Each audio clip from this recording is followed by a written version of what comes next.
Praise the lord. లేవియ కాండము 12వ అధ్యాయము. మరియు యెహోవా మోషేకు ఇలాగు సెలవిచ్చెను, నీవు ఇజ్రాయేలీలతో ఇట్లనుము, ఒక స్త్రీ గర్భవతి అయి మగపిల్లను కనిన ఎడల ఆమె 7 దినములు పురిటాలై ఉండవలెను. ఆమె తాను ముట్టుదై కడగానుండు దినముల లెక్కను బట్టి పురిటాలై ఉండవలెను. 8వ దినమున బిడ్డకు సున్నతి చేయింపవలెను. ఆమె తన రక్తశుద్ధి కొరకు 33 దినములుండి తన రక్తశుద్ధి దినములు సంపూర్ణ మగు వరకు ఆమె పరిశుద్ధమైన దేనినైనను ముట్టకూడదు, పరిశుద్ధ స్థలములో ప్రవేశింపకూడదు. ఆమె ఆడపిల్లను కనిన ఎడల ఆమె తాను కడగా ఉండునప్పటి వలె 2 వారములు పురిటాలై ఉండవలెను.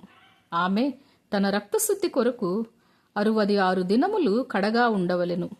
కుమారుని కొరకే గాని కుమార్తె కొరకే గాని ఆమె శుద్ధ దినములు సంపూర్తి అయిన తరువాత ఆమె దహన బలిగా 1 ఏడాది గొర్రెపిల్లను, పాప పరిహారార్థ బలిగా 1 పావురపు పిల్లనైనను తెల్లగువ్వనైనను ప్రత్యక్షపు గుడారము యొక్క ద్వారమునకు యాజకుని యొద్దకు తీసుకొని రావలెను.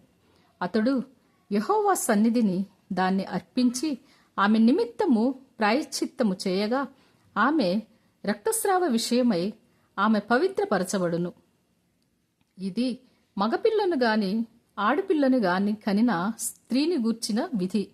ఆమె గొర్రెపిల్లను తేజాలని ఎడల ఆమె 2 తెల్ల గువ్వలనైనను 2 పావురపు పిల్లలనైనను దహన బలిగా ఒకదానిని, పాప పరిహారార్థ బలిగా ఒకదానిని తీసుకొని రావలెను.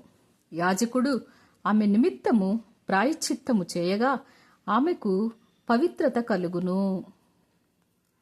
God bless you.